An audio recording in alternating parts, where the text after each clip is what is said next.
Oke, assalamualaikum warahmatullahi wabarakatuh. Nah, pada kali ini kita akan masuk mata kuliah komunikasi ya. Kita akan belajar apa itu tujuan komunikasi, pengertian komunikasi dari berbagai ahli, kemudian komponen dalam komunikasi, kemudian elemen, faktor-faktor yang mempengaruhi dan faktor-faktor yang menghambat terjadinya komunikasi. Nah, kali ini saya akan menjelaskan tentang pengertian komunikasi ya. Nah, pengertian komunikasi ini ada beberapa ahli yang menyampaikan. Yang pertama adalah menurut James F. Stoners ya, bahwa pengertian komunikasi itu adalah suatu proses pada seseorang yang berusaha untuk memberikan pengertian dan informasi dengan cara menyampaikan pesan kepada orang lain. Jadi ada satu pesan yang disampaikan ke orang lain. Nah, menurut Profesor Dr. H.A. Wijaya bahwa arti komunikasi merupakan hubungan kontak antar dan antara individu maupun kelompok ya. Jadi dari perseorangan ke kelompok ya. Menurut Anderson bahwa pengertian komunikasi merupakan rangkaian langkah serah terima maksud yang terjadi dengan dinamis serta konstan ya, yang berubah sesuai dengan kondisi yang berlaku.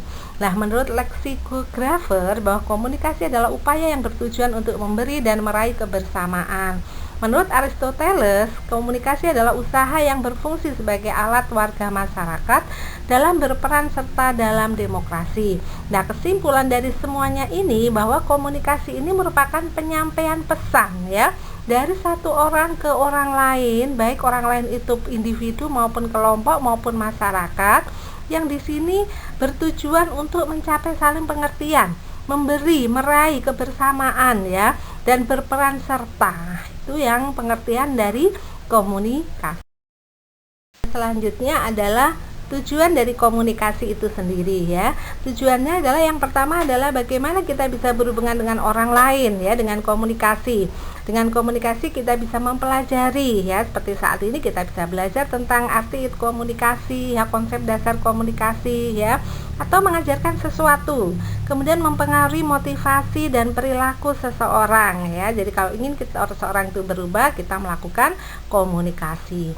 Mengungkapkan perasaan ya, curhat ya, menjelaskan perilaku sendiri atau orang lain, menyelesaikan sebuah masalah, ketegangan atau konflik ya, dan yang terakhir adalah mencapai satu tujuan.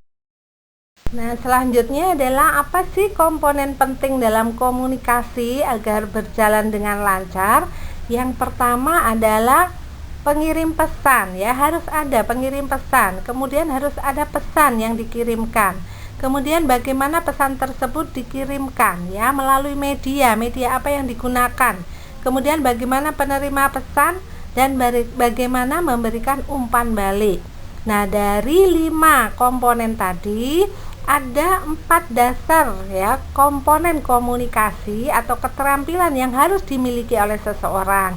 Yang pertama adalah keterampilan mendengar, kemudian membaca, menulis, dan berbicara.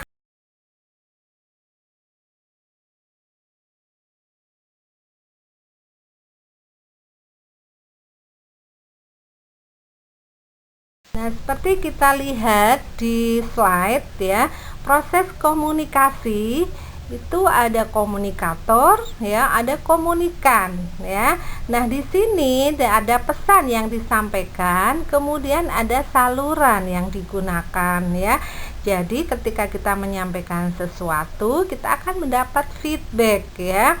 Nah, dia akan menerjemahkan pesan yang kita sampaikan ya, kemudian dia memahami apa yang kita sampaikan. Nah, model ini disebut model SMCR atau Source Message Channel Receiver. Komponen dari komunikasi ini ada yang pertama tadi adalah sumber atau pengirim pesan, komunikator, yaitu seseorang atau sekelompok orang atau suatu organisasi yang mengambil inisiatif untuk menyampaikan pesan ya.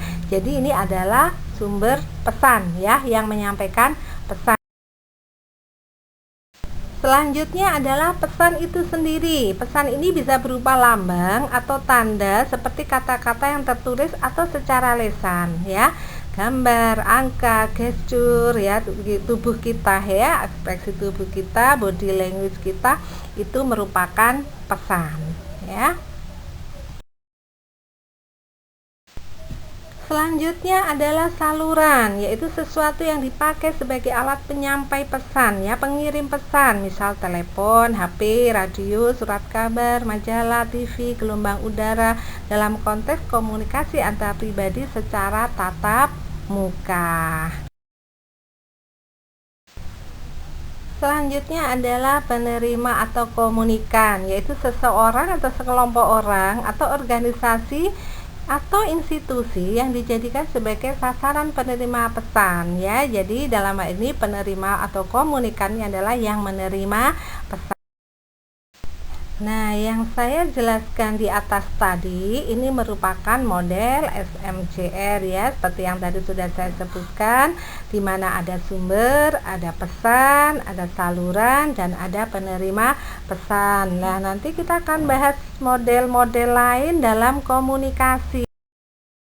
Nah, model selanjutnya yang disampaikan oleh Aristoteles ya. Model ini mengatakan ada 5 elemen dalam komunikasi, yaitu speaker, speech, occasion, audience, dan effect ya.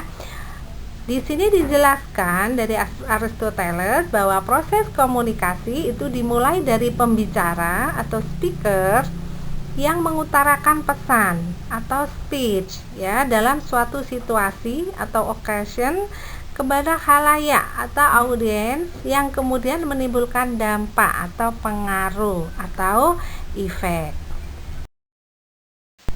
Nah, model selanjutnya adalah model komunikasi Laswell ya. Model komunikasi Laswell ini berubah model komunikasi linier atau satu arah ya. Proses komunikasi menurut Laswell dimulai dari pengirim pesan yang menyampaikan pesan atau message ya, kemudian melalui media atau medium yang diterima oleh penerima pesan atau receiver yang kemudian menciptakan umpan balik atau feedback ya yang diberikan penerima pesan kepada pengirim pesan. Model berikutnya adalah model komunikasi Scrum. Model komunikasi Scrum ini dikenalkan oleh Wilbur Scrum ya tahun 1954 ya, yang menggambarkan proses komunikasi yang berlangsung secara dua arah, baik pengirim pesan atau penerima pesan ya. Dan ini bisa berganti, artinya sebagai penerima pesan dia bisa jadi pengirim pesan ya, karena berjalan secara bolak-balik ya. Proses komunikasi menurut Scrum ini dimulai dari pengirim pesan atau encoder yang mengirim pesan atau message kepada penerima pesan atau decoder yang kemudian secara bergantian mengirim pesan kepada pengirim pesan pertama. Nah, selanjutnya adalah ada 3 elemen penting dalam proses komunikasi ya. Akibat atau dampak atau hasil yang terjadi pada pihak penerima atau komunikan ya. Makanya komunikasi itu sangat dahsyat ya. Dia bisa menyebabkan apapun yang terjadi. Bahkan dunia ini bisa berubah karena ada komunikasi. Seseorang bisa gantung diri, itu juga karena komunikasi. Seseorang bisa menjadi bersemangat, itu juga karena komunikasi. Nah, elemen selanjutnya adalah umpan balik atau feedback, yaitu tanggapan balik dari penerima atau komunikan atas pesan yang diterimanya ya. Bagaimana dia memberikan umpan balik dari apa yang sudah diterima atau yang dipahami. Oke, elemen berikutnya adalah noise atau gangguan, yaitu faktor-faktor fisik maupun psikologis yang dapat mengganggu atau menghambat kelancaran proses komunikasi. Apakah itu ada keterbatasan fisik ya, mungkin ada gangguan pendengaran, gangguan penglihatan ya. Kemudian gangguan psikologis, mungkin dia lagi galau ya, atau mungkin dia punya gangguan jiwa atau dia cemas, marah, itu juga akan menghambat kelancaran proses komunikasi. Nah, selanjutnya adalah tingkatan proses komunikasi ya. Di paling bawah itu ada komunikasi intrapribadi interpersonal, kemudian komunikasi antar pribadi antar satu orang dengan orang lainnya, ada komunikasi dalam kelompok, komunikasi antar kelompok atau organisasi, kemudian komunikasi organisasi, dan yang paling tinggi adalah komunikasi masyarakat luas ya. Jadi pada dasarnya ketika kita melakukan komunikasi ke masyarakat luas, maka tahapan-tahapan yang di bawah ini harus dikuasai dulu supaya pada saat kita melakukan komunikasi berjalan dengan lancar.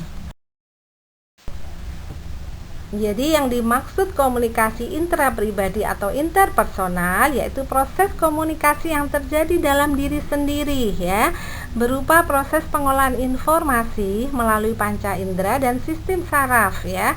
Misalnya berpikir, merenung ya, introspeksi diri, mengingat-ingat sesuatu, menulis sebuah surat dan menggambar, itu semuanya komunikasi yang dilakukan dengan diri sendiri. Nah, selanjutnya adalah komunikasi antar pribadi, yaitu komunikasi yang dilakukan secara langsung antara seseorang dengan orang lain ya, misal percakapan secara tatap muka di antara dua orang, surat menyurat pribadi, dan percakapan melalui HP ya, percakapan melalui HP atau telepon. Selanjutnya adalah komunikasi dalam kelompok. Kegiatan dalam kelompok ini atau komunikasi yang dilakukan di kelompok ini berlangsung di antara anggota suatu kelompok ya. Pada tingkatan ini, tiap individu yang terlibat masing-masing berkomunikasi sesuai dengan peran dan kedudukannya. Misal komunikasi antara bapak, ibu, dan anak-anaknya. Nah, lebih tinggi lagi adalah komunikasi antar kelompok ya, yaitu kegiatan komunikasi yang berlangsung antar suatu kelompok dengan kelompok lainnya. Jumlah pelaku yang terlibat dalam komunikasi jenis ini boleh jadi hanya 2 orang atau beberapa orang saja ya, tetapi masing-masing membawa peran dan kedudukannya sebagai wakil dari kelompok masing-masing ya. Nah, selanjutnya adalah komunikasi organisasi. Komunikasi ini mencakup kegiatan komunikasi dalam suatu organisasi ya, dan komunikasi antar organisasi. Bedanya dengan komunikasi antar kelompok adalah bahwa sifat komunikasi organisasi ini biasanya lebih formal ya. Makanya biasanya kata-kata yang dipilih juga harus ditata ya, karena kalau salah komunikasi akan menimbulkan konflik. Nah, yang paling atas adalah komunikasi dengan masyarakat luas, yaitu kegiatan komunikasi yang ditujukan kepada masyarakat secara luas ya. Bentuk komunikasi ini dapat dilakukan melalui 2 cara ya, komunikasi massa atau komunikasi secara langsung ya, tanpa menggunakan media massa. Kalau komunikasi massa melalui media yaitu radio, majalah, surat kabar, dan TV ya. Sedangkan kalau secara langsung, misalnya tanpa melalui media massa, misalnya ceramah, pidato ya, dan lain sebagainya. Ada 3 aspek hasil dari komunikasi ya, dari aspek kognitif, dari aspek afektif, dari aspek konatif ya. Kita lihat penjelasannya satu persatu. Nah, untuk aspek kognitif yaitu yang menyangkut kesadaran dan pengetahuan ya, misalnya sadar atau ingat, menjadi tahu atau kenal ya. Jadi dengan hasil komunikasi itu seseorang jadi mengingat-ingat, oh iya ya betul ya, misalnya oh iya ya dulu kamu teman saya ya di SMA gitu.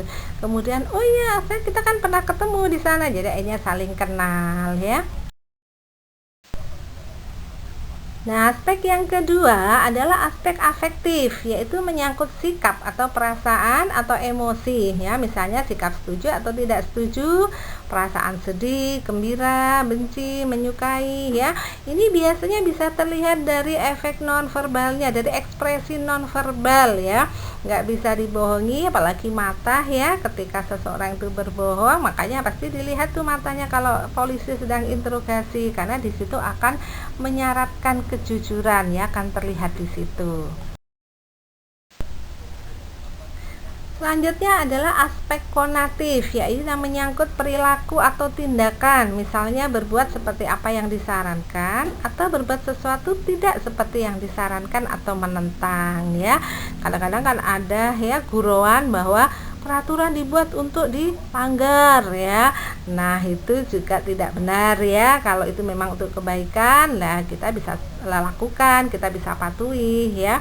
Jadi dengan komunikasi itu bisa merubah perilaku seseorang. Nah, di gambar ini, di slide ini bisa lihat kendala-kendala dalam komunikasi ya. Kalau dari segi pengirim, ini ada pengaruh perbedaan status, itu juga pengaruh terhadap komunikasi, perbedaan budaya ya, bahasa ya, menjadi kita terkendala dalam komunikasi. Kemudian pemilihan saluran komunikasi yang buruk, kalau jaringannya naik turun juga komunikasi tidak berjalan lancar, atau diajak komunikasi diem aja, tidak ada umpan balik pada saat tatap muka ya, atau pilihan saluran komunikasi yang buruk ya. Kemudian kalau dari segi pengirim bisa gangguan bersifat fisik ya, psikologis, atau penyimpangan persepsi. Jadi diajak komunikasi mikirnya yang lain-lain sehingga persepsinya beda ya. Ini juga pesannya tidak bisa tersampaikan dengan baik. Nah, apa saja sih faktor-faktor yang mempengaruhi komunikasi? Yang pertama ada pengetahuan, ada perkembangan ya, kemudian ada persepsi, ada peran dan hubungan, ada lingkungan, ada emosi, dan ada kondisi fisik serta jenis kelamin. Nah, pada kali ini saya akan memberikan penugasan kepada Anda tentang faktor-faktor yang mempengaruhi komunikasi ini. Jadi uraikan ya masing-masing ini dan berikan contohnya ya. Kita lihat ya penugasan selanjutnya. Nah, dalam sesi penugasan ini Anda menjelaskan faktor-faktor yang mempengaruhi komunikasi seperti yang disebutkan di atas dan berikan masing-masing dengan contohnya. Silahkan upload tugas Anda di e-learning. Jika ada yang belum bisa masuk e-learning ya, bisa di-upload di grup ya. Jadi hanya beberapa orang saja ya, yang lainnya yang sudah bisa masuk e-learning silahkan upload di e-learning ya, diketik di kertas HVS ya. Jadi Anda jelaskan faktor-faktor apa sih yang mempengaruhi komunikasi itu ya. Mau ditulis tangan boleh ya. Nah, selanjutnya adalah apa sih hambatan komunikasi itu? Nah, jenis hambatan komunikasi itu ada beberapa macam ya. Yang pertama adalah hambatan personal ya. Baik itu sikap, emosi, stereotyping, kemudian prasangka, bias ya. Jadi kalau kita misalnya melakukan komunikasi ya, stereotyping itu kita misalnya gerak-gerak terus ya, melakukan aktivitas yang mengganggu terjadinya komunikasi ya. Misalnya diajak omong mainan bolpen terus matanya lihat sana kemari, nah itu juga akan mengganggu komunikasi. Yang kedua adalah hambatan kultural atau budaya ya, bahasa ya. Kita kadang-kadang nggak ngerti ya, teman-teman yang dari Madura kalau kita komunikasi dia pakai bahasa Madura kita juga nggak ngerti ya. Kepercayaan ya, keyakinan ya, karena ini pengaruh juga terhadap komunikasi yang kita lakukan. Hambatan fisik ya, panggilan telepon, jarak antar individu, radio ya, seperti ini kuliah daring ini pastinya juga jarak itu juga mempengaruhi ya. Hambatan lingkungan, tingkat aktivitas, tingkat kenyamanan, gangguan serta waktu ya, itu juga akan mempengaruhi ya. Seperti kemarin saya ngasih training di Samarinda, di sana mulai jam 8, saya di sini jam 7 sudah harus on ya, karena perbedaan jarak, perbedaan waktu ya antara WIB dan WITA ya. Nah, selanjutnya adalah bagaimana cara mengatasi hambatan komunikasi tadi ya. Kalau itu hambatannya berasal dari pengirim pesan atau komunikator atau sender, maka yang pertama adalah menyatakan satu ide atau gagasan dalam satu waktu ya. Jadi kalau kita berkesinambungan ya, dan harus sesuai gagasannya itu apa. Jadi kalau pada saat ini kita bicara tentang komunikasi, Anda nanti menanyakan juga tentang komunikasi, jangan tentang K3 atau manajemen bencana, saya tidak ngerti ya. Kemudian menyatakan ide atau gagasan dengan singkat ya, jangan panjang lebar muter-muter ya. Memberikan penjelasan ketika diperlukan ya. Kemudian melakukan pengulangan jika diperlukan supaya lebih jelas ya. Menerima dan memberikan umpan balik ya, supaya tahu bahwa kita memberikan pesan itu bisa diterima dengan baik ya. Melakukan pilihan kata, nada suara dan bahasa tubuh dengan tepat ya, kalau kita komunikasinya langsung ya. Mengembangkan sikap empati terhadap penerima. Jadi ini menunjukkan bahwa kita itu memang siap, artinya kita memang interest dengan apa yang dibicarakan. Nah, kalau hambatan itu dari pesan, maka kita harus menggunakan pesan itu dalam terminologi yang tepat ya, dalam waktu yang tepat ya, berbicara dengan jelas. Waktu pengiriman pesan disesuaikan dengan kesiapan penerima pesan. Jadi kalau misalnya kita mau kuliah masih ada yang belum mandi ya, belum siap jaringannya. Nah, ini juga pesannya tidak tersampaikan ya. Menggunakan volume suara yang sesuai ya. Kalau suaranya terlalu lembut, nah ini juga tidak tersampaikan ya. Pesan yang disampaikan hendaknya bersifat inklusif dan informatif ya. Inklusif artinya bahwa pesan berisi segala sesuatu yang diperlukan oleh penerima pesan untuk memahami maksud pengirim ya. Sedangkan informasi adalah pesan merupakan sesuatu yang ingin diketahui oleh penerima pesan ya. Di saat ini kita akan bahas tentang konsep komunikasi. Maka ketika Anda melihat hambatan komunikasi, Anda ingin tahu apa sih yang harus dilakukan untuk mengatasi hambatan komunikasi tersebut. Nah, selanjutnya adalah kalau hambatan itu dari penerima atau komunikan atau receiver ya. Fokus perhatian pada pesan yang disampaikan dengan memberikan momen prioritas ya. Artinya kita tidak melakukan kegiatan lain ya. Kita harus konsen ya. Jika memungkinkan melihat atau melakukan kontak mata dengan pengirim pesan. Kalau sekarang enggak ya, enggak apa-apa ya. Yang penting pesannya tersampaikan karena memang situasinya serba terbatas ya. Mendengar dan melihat isi pesan tidak langsung atau nonverbal sama baiknya ketika mendengarkan kata-kata ya. Pilihan kata, nada suara, posisi tubuh, gestur, gerakan mata, merefleksikan perasaan di balik kata-kata yang diucapkan. Artinya di sini bahwa pesan verbal dan nonverbal itu harus selaras ya.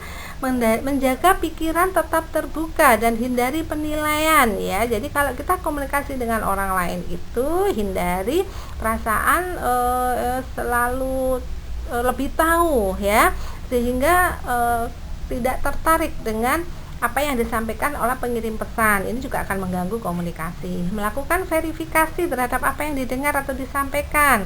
Berikan umpan balik yang tepat kepada pengirim pesan ya. Nah, di slide terakhir ini ya, bagaimana mengatasi hambatan pada umpan balik pesan ya. Penerima yang efektif memverifikasi pemahaman mereka terhadap pesan yang dikirim oleh pengirim pesan ya. Apakah benar, apakah sudah sesuai pesan yang disampaikan ya. Mereka menyadari kata-kata, nada suara, dan bahasa tubuh ketika mereka memberikan umpan balik itu sangat mempengaruhi ya. Berbagai bentuk umpan balik yang diberikan dapat berupa pengakuan, pengulangan atau parafrase ya. Parafrase di sini artinya mengulang kata-kata yang disampaikan oleh penerima pesan sendiri kepada pengirim pesan ya. Parafrase memungkinkan penerima pesan untuk melakukan verifikasi ya terhadap pemahaman pesan dan menunjukkan kepada pengirim pesan bahwa penerima pesan mendengarkan pesan dengan baik ya. Oke, sampai di sini dulu untuk materi komunikasi.